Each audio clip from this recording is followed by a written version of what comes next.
Қыз бір сәт ойланып, басын сәл шайқап, пайдасын бағалағандай болды да, басын изеді.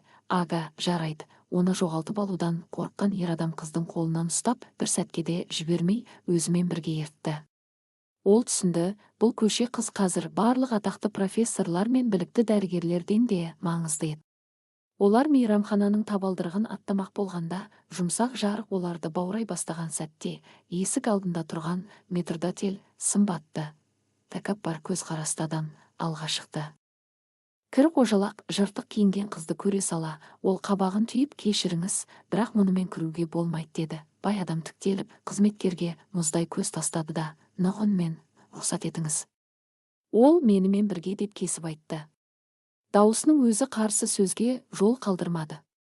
Қыз мұндай салтанатты орынға алғаш рет келгендей айналасына аң-таң болып қарады. Оның кір етіктері қымбат кілемдердің үстімен абайлап басып, көздері таңданыстан бақырайып тұрды. Олар үстелге отырды. Әкесі даяшыларға үнсіз ғана ымдап, ең дәмді тағамдардың бәрін әкелуді бұйырды. Қыз аш көздене жеді, қысылмай ақыры тамақ тапқан кішкентай аш аң сияқты. Қайсар әуелі ыңғайсызданып қарап отырды, кейін оның көңілді әңгімесіне елтіп, өзі де асқа қол созды. Олар күліп әңгімелесті. Қыз әзілін қарша боратты, көшедегі қызық оқиғаларды айтып берді, күлкілі қылықтар көрсетті. Бала бұрын соңды болмағандай шын көңілмен, жолы күлкімен күлді. Ал қарсы алдында отырған әкесі ұзақ жылдардан бері алғаш рет өз өміріндегі мұқият құрылған суық, есепке толы әлемнің біртіндеп өзгеріп жатқанын сезді. Бұл қыз оларға керек еді. Ол Қайсарды тек аяққа тұрғызған жоқ, екеуінде қайта өмірге әкелді. Бір жыл өтті. Енді бойы өсіп, сымбаттанған Қайсар жіңішке таяққа сүйеніп жүре бастады. Жүрісі әлі де сенімсіз болғанымен, әр қадамында өткенін жеңген жеңістің үні бар еді. Бұл ғажайыпқа таң қалған дәрігерлер мойындады. Физикалық тұрғыда ол әлдеқашан тұруға дайын болған, бірақ оны тереңге кеткен психологиялық жара ұстап тұрған. Үздіксіз жаттығулар мен қатаң ем шаралар керісінше оның қорқынышын күшейте түскен. Ал тек бір ғана кездесу, қысымсыз, шынайы күлкі мен мейірімге толы сәт, сол ішкі бөгетті бұзды.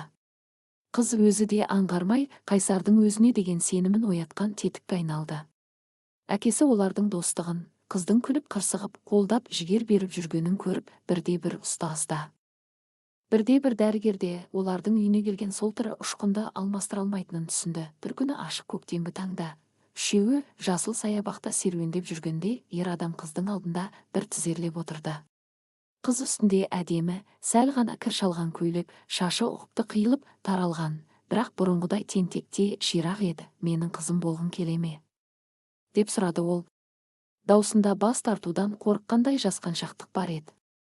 Қыз көзін бақырайта ашып сәл кідірді де, мұрнын тұжырып, қулана жымиып, жарайды, ал балмұздақ алып бересің бе?